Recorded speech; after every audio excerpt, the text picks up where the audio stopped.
And last but not least is Jessica Attas. She is the Vice President of Public Policy with the Greater Waco Chamber of Commerce. Jessica? Well, hi, y'all. So, let's see if I have the better fortune than Laura earlier. So I want to really take this back, and I know as we've heard time and again, I'm kind of preaching to the choir here, but to talk about how we in Waco and greater Central Texas are looking at the issue of high-speed rail and more broadly a robust multimodal transportation system. Let's see. Okay. We've talked a little bit about the exploding population, and I know that there's a lot of Texans in the room, but I have visited with folks today from Colorado and from Oklahoma and Wyoming and from all over. And I think that we all know that Texas population is exploding. If we look here, oops, wrong way, sorry. Here we go. We can see that where our area is most densely populated is really east of I-35. So there's the lovely I-35 corridor that's, what we call the nationally significant corridor. That I-35 stretch, we're talking in toppers about being the 750-mile lane, actually is 1,500 lane miles and connects all three countries in North America. So when we talk about highway corridors of national significance, I-35 is that. For Texas, it is also equally significant. 86% of the population of Texas lives along or east of the I-35 corridor. That's pretty astounding.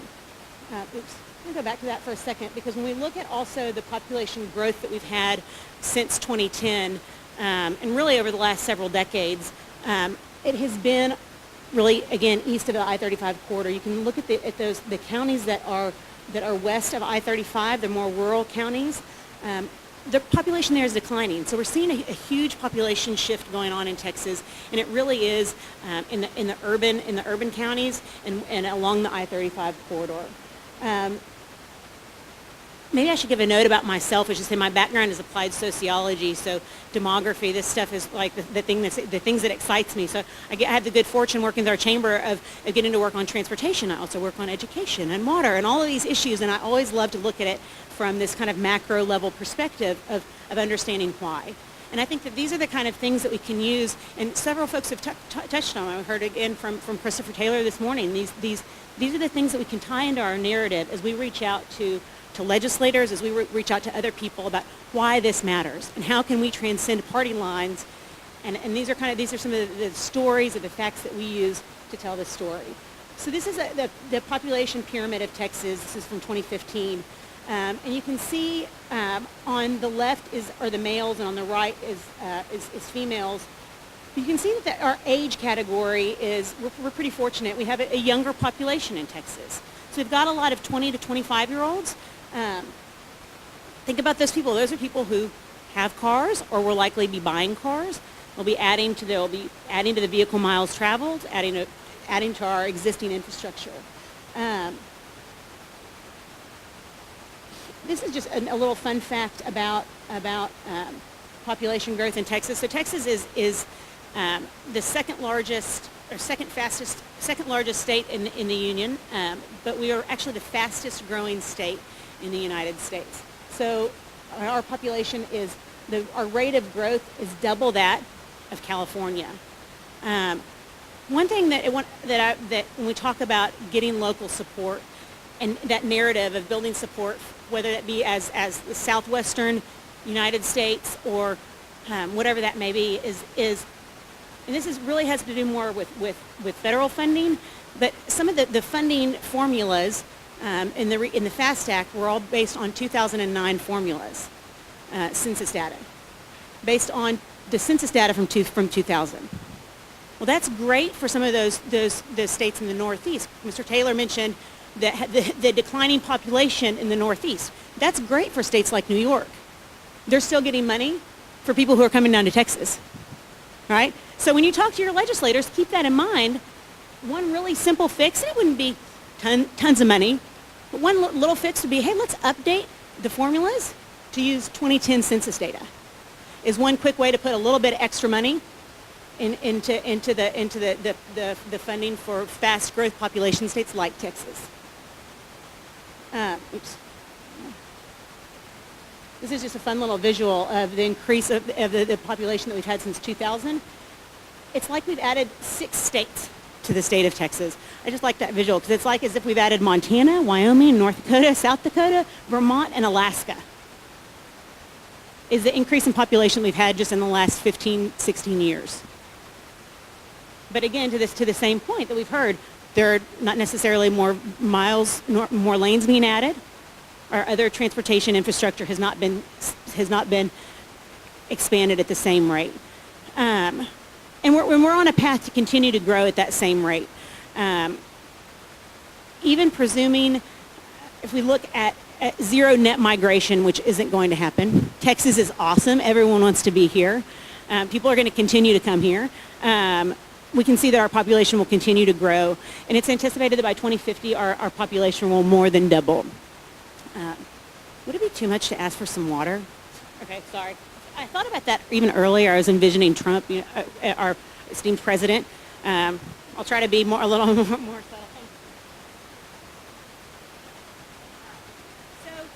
You may think, well, what does the Waco Chamber of Commerce have to say about this? And really, we look at this, the economic growth of our region. Thank you very much.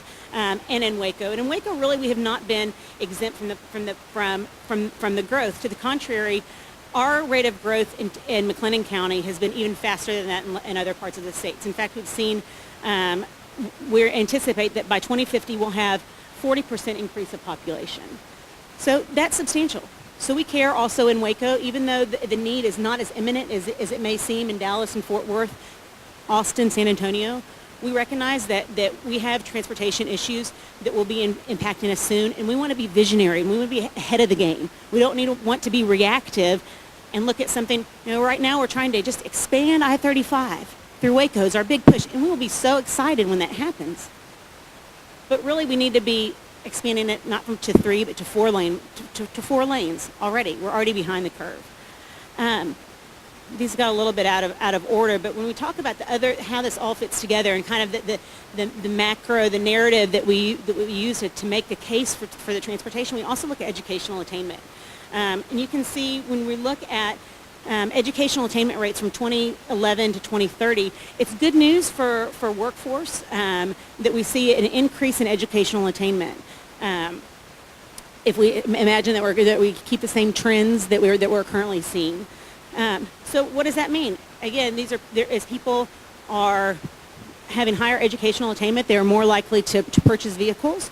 Also to be the primary kind of candidates for business travel or for leisure travel. We have more disposable income to enjoy our great state. So we want to ensure that we have the infrastructure to support people enjoying our state.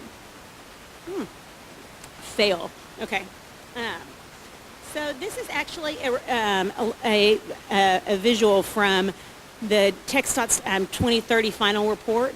So it's a little bit dated, but it was looking at the strain on existing infrastructure. So this was presuming the maintained level of funding and what would we be able to do to keep our roads up to par. So anticipating not necessarily any major changes to our funding, that we would go from about 10 to 15% unacceptable to almost over 80% of our pavement and highway lanes would be unacceptable by 2035. As Texans, I would say that we should also say that's unacceptable. So takes us back to how can this is again fits in with the question of how can we get people off of the roads, and this is why we see rail, whether it be freight or passenger high speed, as one of the important answers. We've again we heard this morning a little bit about the opening of the Panama Canal with the expansion project. In February of 2016 when it opened, From February 2016 to it's anticipated by 2020, we'll have gone from making our first exports to being the 3rd largest producer of liquefied natural gas in just 4 years. That's astounding. So what happens then with all of that LNG? It has to get out to the user. Our infrastructure has to be there to support it.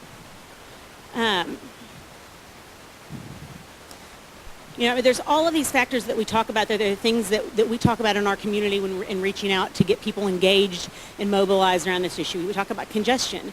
Traffic congestion is estimated to cost the United States $160 billion annually. That's a lot of time and a lot of money and lost productivity. In Waco, for a lot of it is we're looking at, a lot of our travel, and really on I-35, it's through Waco. We have 100,000 cars coming through I-35 every day. It's not a lot for major metropolitan areas. The key word, though, is that it's through. A lot of them are going through Waco. And so we want to help provide options that will expedite, whether that be freight or transit quickly through, particularly when we think about as that relates to air quality and non-attainment risk. In Waco, we're fortunate right now in McLennan County to be in attainment, but we do, it is always an issue when we were looking at attracting new industries. What is the industry, and could it push us into a risk of non-attainment? So the more cars and trucks that we have that are passing through I-35, that are idling in Waco or anywhere on I-35, that's a concern for all of us from an air quality and attainment purposes. This is, preaching to the choir. A lot of you are in logistics. So when we just look at why it's important from an economic development perspective, we have to have an efficient transportation infrastructure system that's efficient, reliable, level of service. It leads to cost savings, time savings. Can't see that far, my old lady eyes. Business expansion, bringing in new business when they know they have a reliable transportation infrastructure. That's something that we hear all the time as economic developers. We're in kind of the heart of Central Texas as we're talking to new businesses. Is what kind of access can you give us to the rest of the United States? Right? We know, and so they're looking at our at the opportunities that they would have to move their product quickly to more people. So increased productivity and competitiveness and economic growth. So in light of toppers, here is, and that slide was up a moment ago briefly, looking at the area of study. Toppers broke the study into 3 different sections: the north, the central, and the south. Waco is obviously in the central section. And for that study and for the draft EIS before it, we had 2 different routes that were under consideration that our Chamber of Commerce and many of our folks supported. So when we talk about local support, one of the things that we did was really just getting people engaged. We were fortunate to have really strong leadership at both the city and the county, and so both our city and our county passed resolutions of support. I think that it would not serve us well to recognize or to fail to recognize.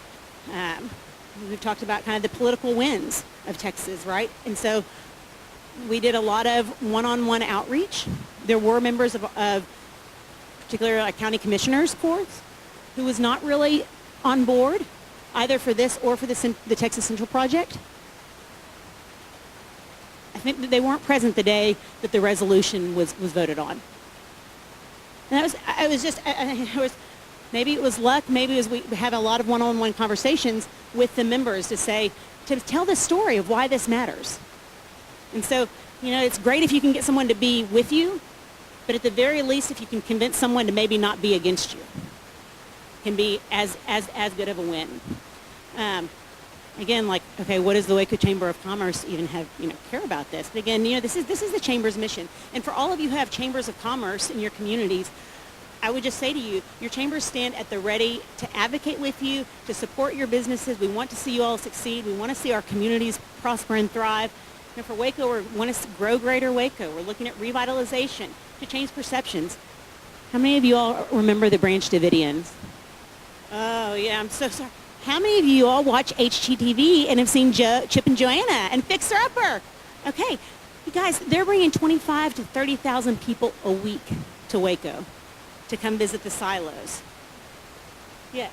So another reason why we have fully supported the Toppers project, And of course, as we're saying, as it moves forward with a station in Waco, that's our end game. Yeah. But it also relates to the work that we're doing to develop our workforce and to follow through in project planning. We say Waco is one of Texas's best kept secrets. If you don't believe it, come down to the silos, check it out. It's really true. Waco's awesome. Our city manager is here. Chip and Joanna hang out in his office a lot, right? Okay, it may or may not be a cutout of them. If you get his card, he'll give you a free cup of coffee, I hear. But come and check it out. It's for a lot of you rail folks, we actually have our own. I can do this because there's only one. We have a railroad tie company in Waco. They have one of the only recycled raw material railroad ties in the industry. So for all you class 1 or short line folks, give me a call. And we'll get you guys out to see Axion Structural Innovations and put on some cool little goggles and check out their triple green railroad ties. So when we see, again, we talk about positioning Waco, why is Waco ready to be a part of, why do we need to have a line along the I-35 corridor, a stop in Waco? We have the workforce to support it. We have a diverse industry base. In the 1960s, we had a General Tire, and it was really one of the biggest employers in our community. And it closed, and it was a hit to Waco. And from that time on, our city leadership and Chamber of Commerce was very intentional in recruiting and attracting diverse businesses to diversify our industry base to preclude that sort of thing from ever happening again. When we look at the sort of industries that are supported by and in support of a high-speed rail line, they're aligned with our target industry. So when we go out and we're trying to work on economic development and attracting and retaining new business, we look at advanced manufacturing, aerospace, professional and financial services, healthcare, and supply chain management, so logistics. And those are where we feel we have the greatest assets to share, and that will in turn be best for our population. There are just some little fun facts about our workforce and our population and how awesome Waco is, which are all true. But one of the key things that we think about is we're out there and trying to do economic development. And I just added this as for fun. When we look at the number of capital investment that we've had, we actually hit the $1.2 billion in capital investment through chamber-led projects in 2016. So that was a pretty fun milestone. Not to do another shameless pitch for visiting us in Waco. But again, Waco is really what we see is that we have been on the rise. So this is our Greater Waco Economic Index. We take into account 19 different statistics. We look at everything from retail sales to purchase price for new homes, sales tax revenues that we get. Kind of a really robust body of work to look at how our economy is doing. And Waco has been we were slower to go into the recession and came out more quickly than other areas, which is to say, we think that that having a robust multimodal transportation system will continue to enhance and build upon the success that we have already seen and continue to enjoy. I couldn't, I'm a Chamber of Commerce person. I couldn't be here and not tell you all the great reasons to come to Waco. Here's all these great things. This is why we want to have a stop in Waco, the Texas Sports Hall of Fame, the Dr. Pepper Museum, and Free Enterprise Institute. If that's not something. There's the Farmers Market. Okay, these are quick. There's the Texas Food Truck Showdown. Okay, we had 50,000 people who come to the Texas Food Truck Showdown. If you guys could hop on a little train and come down for the day, how easy and fun would that be? We have lots of great things going on in Waco.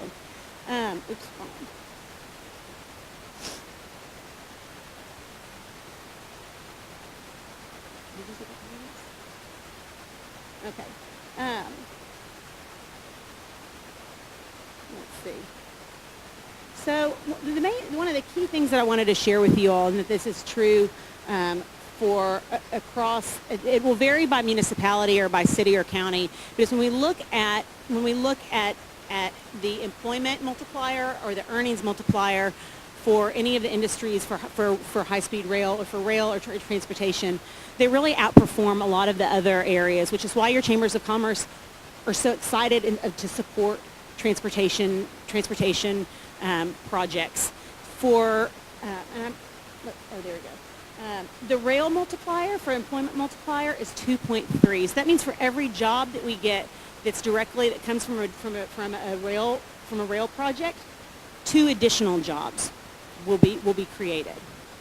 The earnings multiplier is 1.5. So we would look at the kind of the normal range in the economic development world is anywhere from like 1.6 to 3. Like 3 is really robust. If you get above 2, a multiplier of above 2, that's really outstanding, right? So for engineering, the employment multiplier for Waco is 2.2, and the wage multiplier is 1.6 to $1.62 for every dollar, an additional $1.62 that will be earned. For every job, direct job, an additional 2 jobs. Kind of the final points of as we go out to make these is to make the argument is, and it's funny, I recognize this slide. I thought we have the same the Texas mega region. But by 2050, 70% of Texas' population will be in the metropolitan areas that comprise the Texas Triangle. 80% of that will be urban population. I think that we need to be obviously sensitive to the concerns when we talk about right-of-way, when we talk about eminent domain. This is very much the same thing that President Eisenhower faced when he was looking at creating the interstate highway system.